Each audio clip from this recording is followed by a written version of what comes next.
Добар ден, гледате Аргумент. Добар ден и за мојот гостин, Џабир Дерала, како и првиот круг на избори, и сега говориме цивил, заради тоа што сте наблюдувачка мисија, говориме пред се за забелешките на цивил за овие избори, за вториот круг. И генерално за локалните избори, не мора само вториот круг. Да. Добро, јас би почнал прво со еден збор од извештајот на ОДИХР, кои со веќе неколку изборни процеси наназад велат дека нашиот изборен процес е уреден. Значи нема исфрлен е зборот демократски од оценките дури и на меѓународните мисии кои знаат да бидат многу исплакнати, многу благи. Демократски фер нема. Нема, едноставно тоа се уредни избори. И да, и јас ќе се согласам со таа оценка и навистина и нашата оценка е дека административно-технички изборите беа релативно уредни. Значи, што значи релативно? Значи забелешките кои се? Релативно значи дека дури и во оној административно-техничкиот дел на државата не успеа да најде капацитети и волја да ги реши долготрајните проблеми. Пред се зборуваме за избирачкиот список. Понатаму зборуваме за зошто одбиваат за манипулирање? Тоа е одговорот. Партиите одбиваат да го прочистат списокот за да се може да се манипулира. На кој начин се манипулира со луѓето кои се починати на тие списоци? Ќе се манипулира со бројката, со цензусот. Да. Може да се манипулира со цензусот. Понатаму може да се манипулира на најразлични можни начини, заради тоа што вие имате и фингерпринт апарати кои беа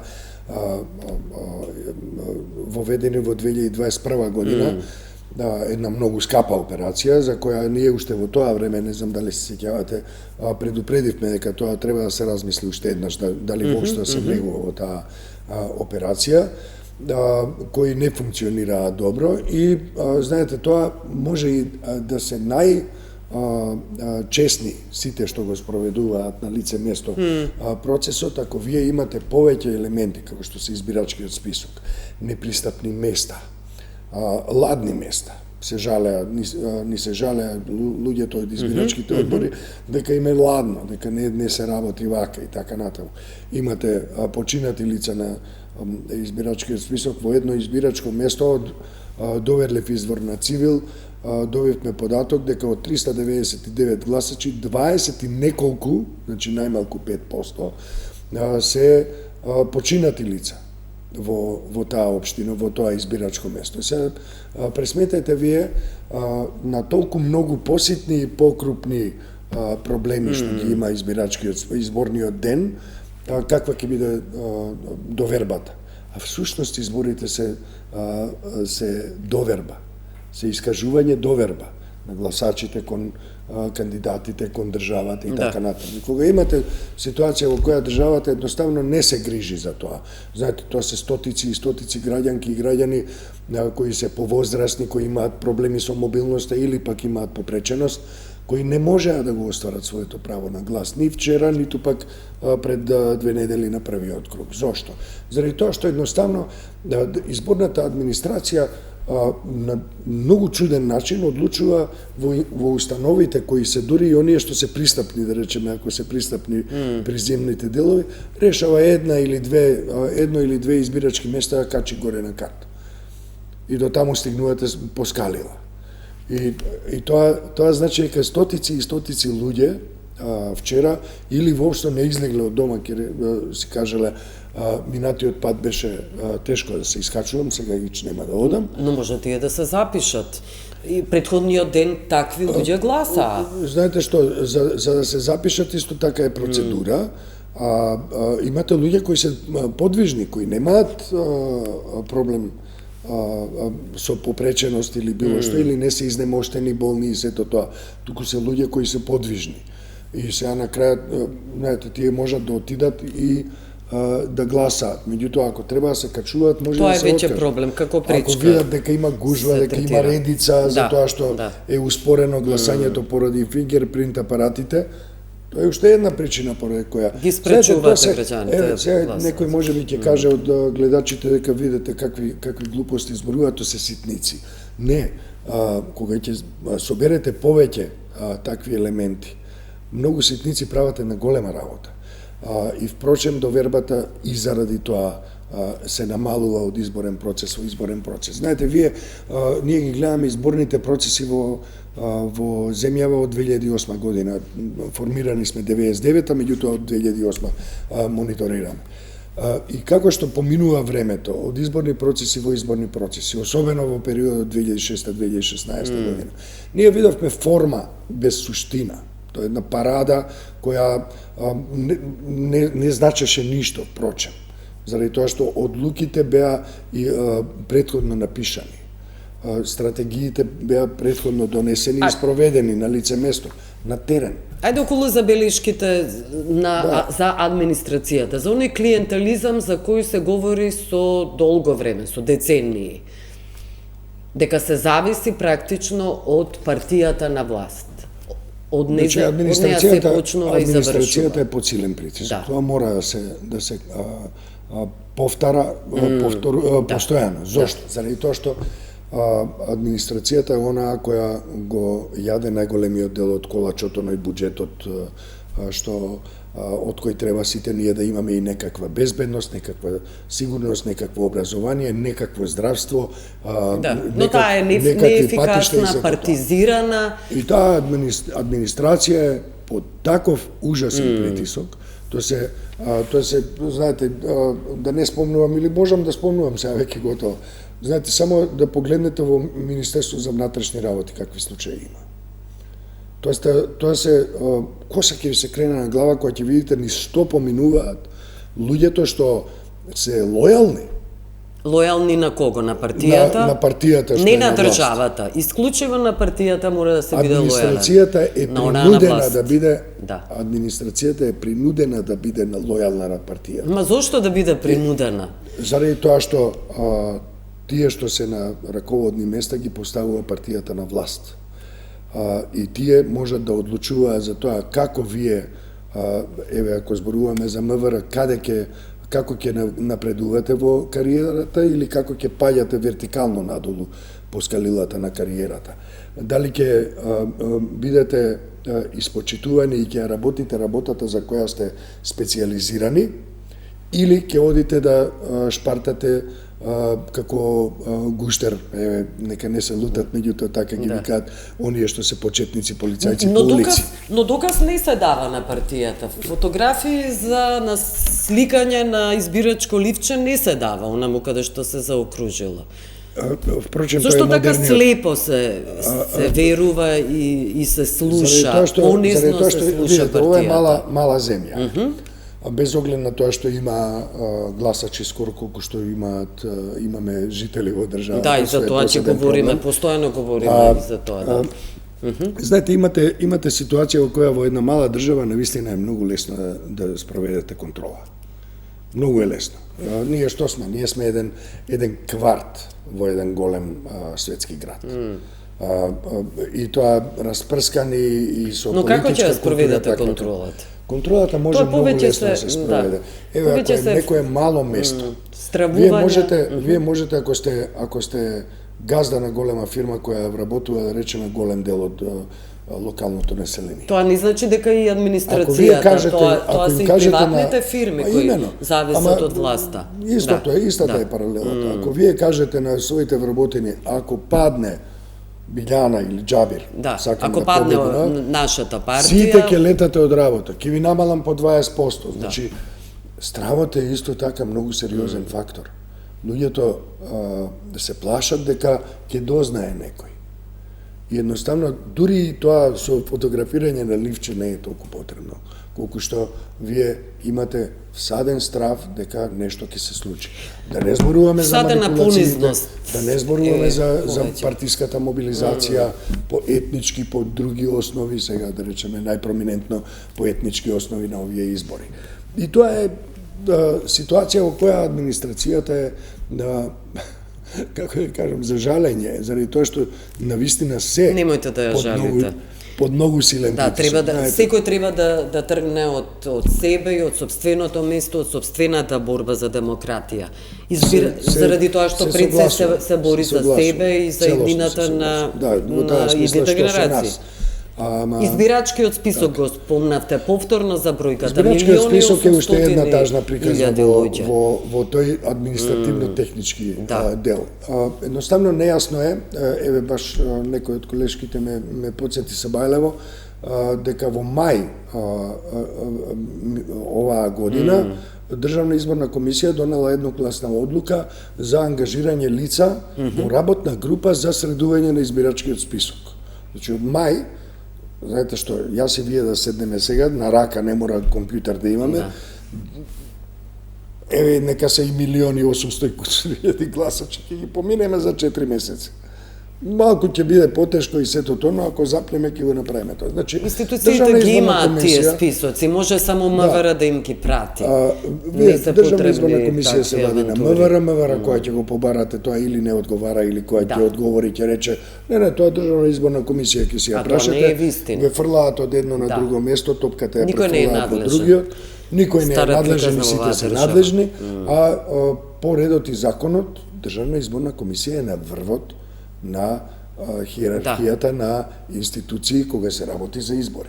Државна изборна комисија може да каже фала многу за оваа вкрстена анализа, прочистување и све тоа, ама имавме ние проблеми. Дајте ми гаранции, дајте ми показатели, дајте ми сериозни индикатори за тоа дека мојот избирачки список е готов. Навистина. Значи, тука не можете да се вадите, ни едната, ни другата, ни третата институција не може да се вадат, зашто има толку многу мртви луѓе, знаете, имаше и еднаков број на гласачи и резиденти, и тоа е невозможно. Воопштина што оризари имате дедо и внук со исто име и презиме. Нели, тоа се случува, многу е редовно. И сега нашиот наблюдувач утврдува на лице место дека дедото е на избирачкиот список, починат, а внукот, кој е тука жив, нели, го нема на избирачкиот список. Имате и тоа, имате и луѓе кои немаат не се во избирачкиот список. Меѓутоа, системот не е така направен за да може брзо да реагира и да му го овозможи правото на глас на секој граѓанин со право на глас. Ајде околу анализа на изборите. Како е возможно да освои толку ВМРО ДПМН, толку места градоначалнички, говорам, и да се случи таков пат на СДСМ? Таков пораз. Тоа што е добра партија. Добро. Знаете што, на овие избори видовме ние една, и тоа го зборувавме, ми се чини, малку го начнавме минатиот пат, во изборниот процес, кој е локален, за локални избори, имаше апсолутна доминација на национални теми. Дури и геополитика малку, меѓутоа национални теми. Националните теми апсолутно ги доминираше национализмот, значи националистичките наративи, националистичката мобилизација беше толку силна што во земјава се создаде хистерија, навистина. Јас дури се чудам како немаше ни премногу тензии, имаше, тензично беше овде и онде и сето тоа. Меѓутоа, ние не исклучувавме дури и насилство после толку многу националистички отров истурен од практично секоја ќоше и секоја страна во земјата. И тоа е ситуација во која вие можете, доколку имате вештини, доколку ги имате парите, доколку ги имате позициите, доколку ги имате институциите така заробено како што се заробени, и капацитетите на државата ги вложувате во кампања која гази се пред себе, како да не победите? Јас се чудам како не ги освоја сите општини, а не само да, но само година 54, мислам, дека дури за еден како? Но за година и пол дена, овие граѓани, еве и минатиот пат констатиравме и сега, овие граѓани немаат подобар животен стандард, немаат ниту милиметар подобар животен стандард. Некаков чекор нема исчекор во страна на власта. Ги убедија пропагандните машинерии, ги убедија дека може да се хранат со национализам. Дека тоа е доволно. Да, имено ги наклукаа со национализам. Вината е во другиот, нели? Кај едниот, нели, нема да исклучиме ни една страна, барем условно. Имате ситуација во која имате Европа која е виновна, значи тука не е само... А ние сме секогаш жртви. Другата национална етничка заедница. Имате колку е расипана Европа, не ни ги дава парите, не ни дава тоа, не ни дава она. Таа е расипана, лоша, зла, неморална и така натаму, со двојни стандарди и што се не. Потоа имате ситуација во која велите дека и бугарите се криви. Едноставно, тие убави, фино втемелени наративи кои се присутни со години, знаете, во не е само кампања од 3 недели.